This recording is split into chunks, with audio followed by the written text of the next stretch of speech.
Hello students, मैं हूं मोहम्मद शाहनवाज और आप लोग देख रहे हैं हमारे चैनल ओरो स्टडी। दोस्तों, आज हम लोग क्लास 9th का मैथ्स आगे बढ़ाते हुए और एक लेक्चर हम लोग इंक्लूड करने वाले हैं। तो हम लोग नया चैप्टर स्टार्ट किए थे, दो चर वाले रैखिक समीकरण। आपके बुक का 4 नंबर चैप्टर था। इससे पहले हम लोग पढ़ चुके थे 3 चैप्टर, नंबर सिस्टम कंप्लीट कर चुके थे, उसके बाद पॉलिनोमियल कंप्लीट कर चुके थे, उसके बाद कोऑर्डिनेट ज्योमेट्री कंप्लीट कर चुके थे।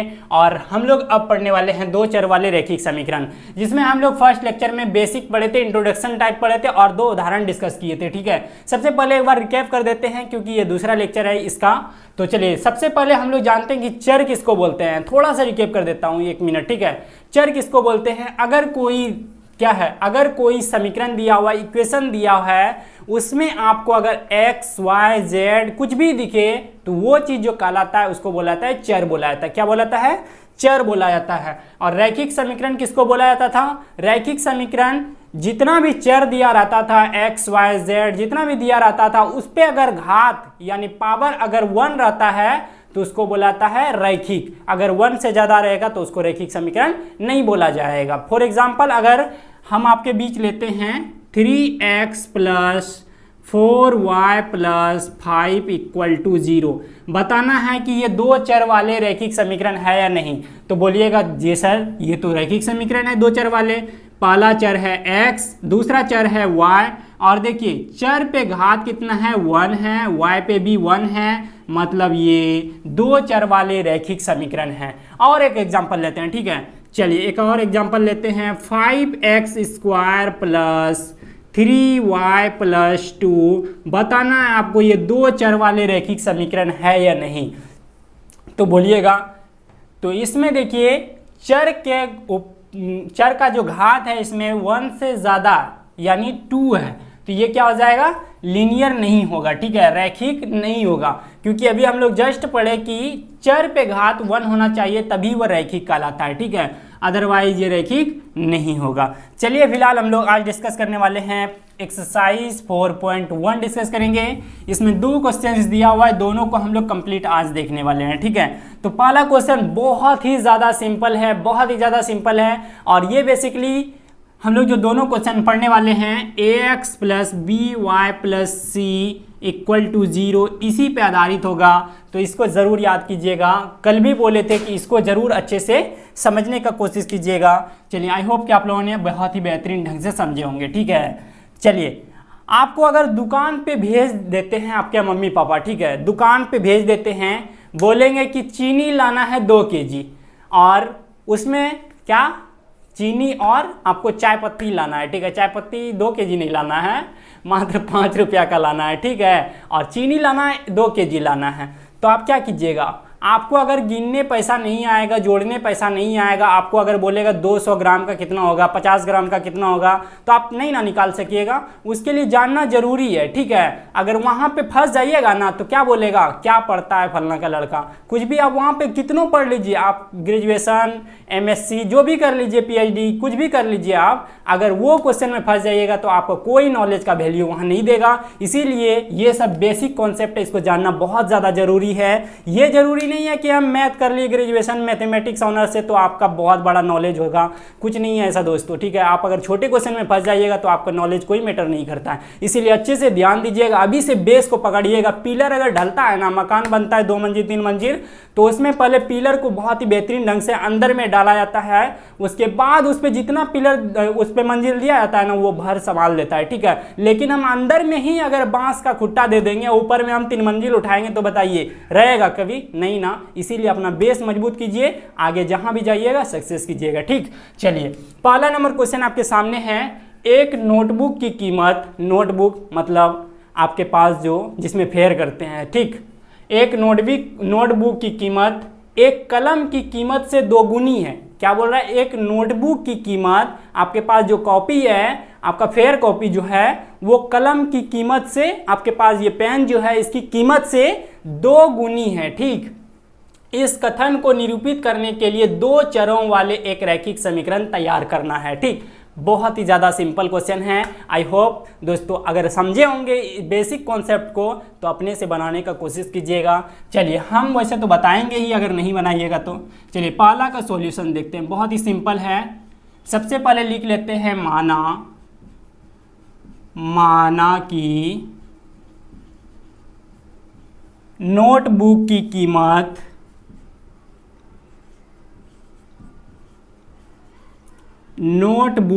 कीमत X रुपया है। कितना माने? नोटबुक की कीमत X रुपया है, ठीक। और कलम की कीमत को मान लेते हैं Y रुपया। कलम की कीमत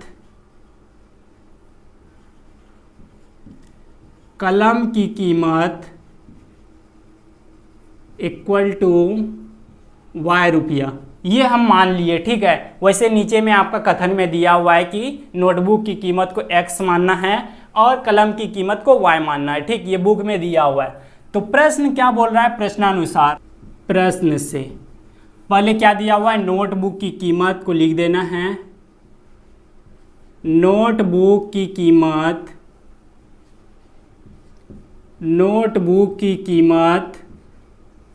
इक्वल टू कलम की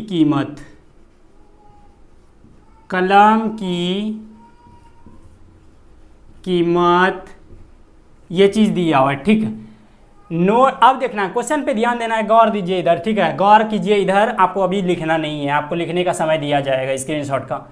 नोटबुक की कीमत एक कलम की कीमत से दोगुनी है, मतलब 2 किसमें गुना होगा?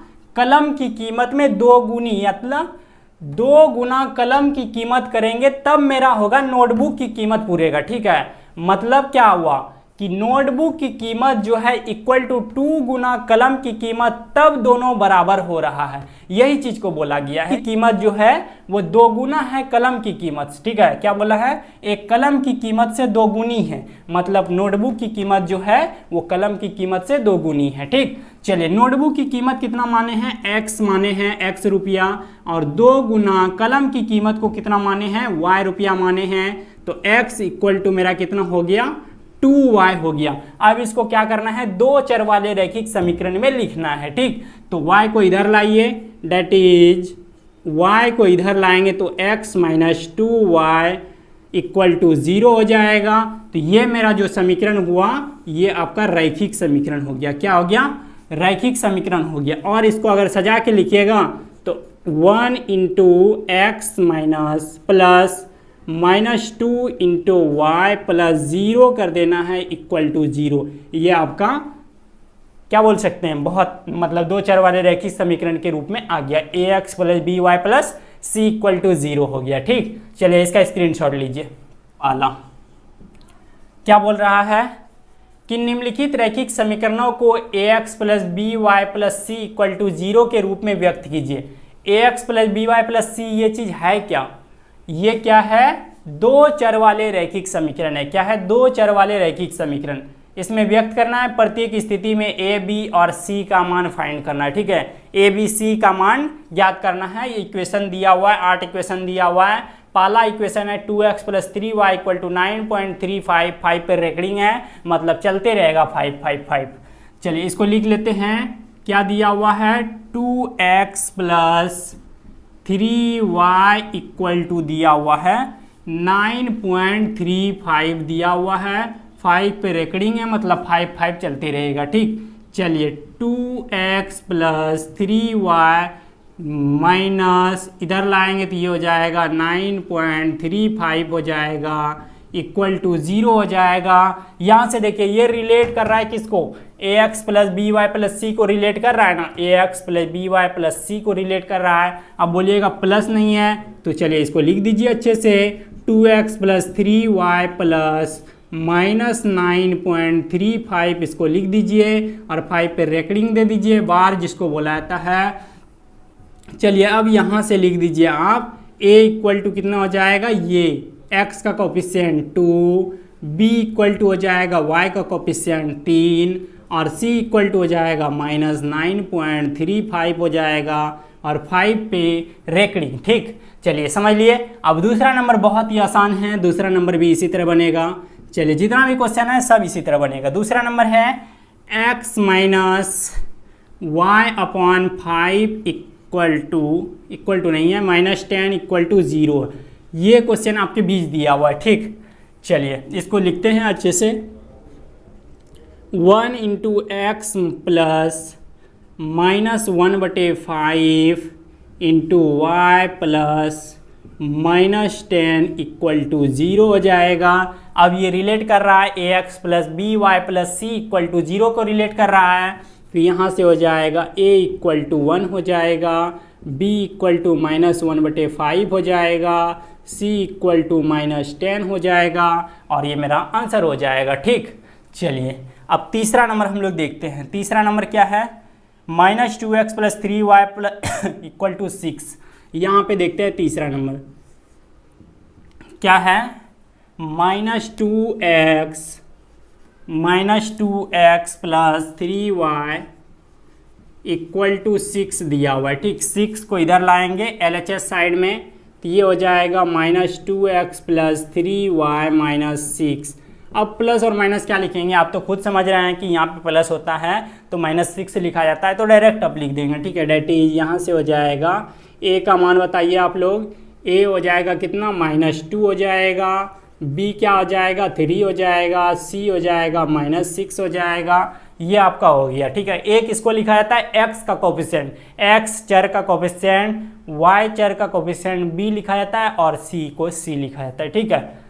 चलिए अब मिटाते हैं ऊपर का, यहाँ पे लिखते हैं 4 नंबर। 4 नंबर लिखते हैं, क्या है 4 number, x minus x equal to 3y, ये दिया हुआ है, ठीक। चलिए इसमें तो 2 ही है, x इधर लाते हैं तो ये हो जाएगा x minus 3y equal to 0 हो जाएगा। x के आगे में कोफिशिएंट कुछ नहीं है तो 1 तो छुपा हुआ है, 1 into x minus 3 into y plus 0 लिख देते हैं, कोई फर्क नहीं पड़ेगा, ये 2 4 वाले रैखिक समीकरण बन गया। यहाँ से हो जाएगा a कितना होता है, x का कोफिशिएंट 1 हो जाएगा, b कितना हो जाएगा -3 हो जाएगा, और c 0 हो जाएगा, ठीक। ये मेरा आंसर हो गया 4th नंबर का। चलिए अब मिटाना पड़ेगा, इधर का मिटा देते हैं फर्स्ट नंबर, इधर का मिटा देते हैं फर्स्ट नंबर। चलिए 4th नंबर तक हो गया।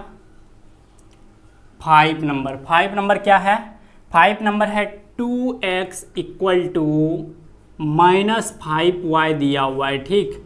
चलिए तो -5y को इधर लाएंगे तो ये हो जाएगा 5y हो जाएगा इक्वल टू 0 हो जाएगा, 2x प्लस 5y प्लस 0, तो इसको लिख सकते हैं इक्वल टू ये 0 हो जाएगा। यहाँ से a हो जाएगा x का कोफिशिएंट 2, b हो जाएगा y का कोफिशिएंट 5, c हो जाएगा 0, ठीक। यहाँ से 5 नंबर निकल गया। इधर तो लिख लिए होंगे, चलिए इसका स्क्रीनशॉट ले लीजिए अगर नहीं लिखे हैं तो। अब लिखते हैं 6 नंबर को देखते हैं, ठीक। 6 नंबर को हम लोग देखते हैं, 6 नंबर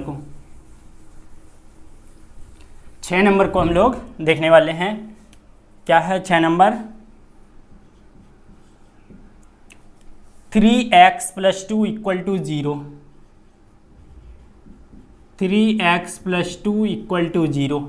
एक चीज़ बताए थे, अगर ध्यान पूर्वक से देखे होंगे कल वाला वीडियो, तो उसमें बताए थे कि अगर x या y में कुछ भी अगर नहीं दिया रहे, अगर x दिया रहे y अगर नहीं दिया रहे तो 0 इंटू वाई कर देना है, अगर x नहीं दिया रहे तो 0 इंटू एक्स कर देना है। तो यहाँ पे x दिया हुआ है लेकिन y नहीं है, तो 0 इंटू वाई कर देना है, प्लस 2 कर देना इक्वल टू 0। ये 2 4 वाले रैखिक समीकरण हो गया। यहाँ से हो जाएगा a इक्वल टू 3 हो जाएगा, b इक्वल टू वाई का कोफिशिएंट 0 हो जाएगा, c इक्वल टू 2 हो जाएगा, ठीक। चलिए 7th नंबर देखिए। 7th नंबर क्या है, 7th नंबर है y माइनस 2 इक्वल टू 0 है, ठीक। चलिए इसमें x नहीं दिया हुआ है तो x के कोफिशिएंट को 0 इंटू एक्स करना होगा, तो यहाँ पे हो जाएगा y 1 into y minus x नहीं है ना, तो 0 into x plus 1 into y minus 2 equal to 0 हो जाएगा। तो a हो जाएगा x का कोफिशिएंट 0, b हो जाएगा 1, c हो जाएगा -2 हो जाएगा, ठीक। 8 नंबर देखते हैं। 8 नंबर क्या क्वेश्चन है, 8 नंबर लास्ट है 5 इक्वल टू 2x, ठीक है। चलिए इसमें y नहीं दिया हुआ है, इधर लाते हैं 2x को, तो ये हो जाएगा +0 इंटू वाई इक्वल टू 0 हो जाएगा। तो यहाँ से इसको आगे लिख लेते हैं -2x + 0 into Y +5 equal to 0 हो जाएगा। यहाँ से a हो जाएगा -2, b हो जाएगा 0 और c हो जाएगा 5, और ये मेरा आंसर हो गया। और हम लोगों का यहाँ पे एक्सरसाइज 4.1 कंप्लीट हो चुका है। अब हम लोग 4.2 के लिए पहले बेसिक डिस्कस करेंगे, ठीक है। क्योंकि एक चीज़ आप देखे होंगे, जितना भी चैप्टर हम लोग पीछे कवर किए हैं सबका अगर बेसिक क्लियर करते हैं ना, एक्सरसाइज अगर पुनः पढ़ते हैं हम लोग, तो एक्सरसाइज पढ़ने में कोई दिक्कत परेशानी नहीं होती है, क्योंकि बेसिक में ही सब उदाहरण ले लिया जाता है, एग्जाम्पल ले लिया जाता है। आपको अगर इसको देखे होंगे तो आपको याद आता होगा कि पहले वाले क्वेश्चंस में हम लोग बेसिक में इसको डिस्कस कर चुके थे। भले ही क्वेश्चन अलग था लेकिन मतलब प्रोसेस सेम है, ठीक। तो यही फ़ायदा होता है बेसिक क्लियर करने से। तो बेसिक आप लोग जरूर देखिएगा, बेसिक वाला वीडियो फर्स्ट लेक्चर ये सेकंड था। इसके बाद हम लोग बेसिक पढ़ेंगे, उसके बाद 4.2, उसके बाद फिर बेसिक पढ़ेंगे, उसके बाद हम लोग का 4.3 चलेगा, उसके बाद धीरे धीरे कंप्लीट हो जाएगा ये भी चैप्टर, ठीक है। और 5-6 दिन में 2-4 वाले रेखीय समीकरण कंप्लीट हो जाएगा। उसके बाद 5वां नंबर चैप्टर हम लोग स्टार्ट करेंगे, 5वां चैप्टर, ठीक। इसमें ही 5-6 चैप्टर घिस देंगे, उसके बाद क्लास 10 का स्टार्ट करेंगे। तो वीडियो में लास्ट तक बने रहना है, एकदम पूरा जोर शोर के साथ शेयर करते रहना है। तो दोस्तों चलिए फिर मिलते हैं अगले वीडियो में। आपका जहां भी फ्रेंड सर्कल होगा उसमें शेयर जरूर करना है क्लास 9 के स्टूडेंट को, ताकि उसका फ़ायदा पहुंच सके, और जो ये फ्री में प्रोवाइड कर रहा है ना, इसका तो लाभ लेना चाहिए।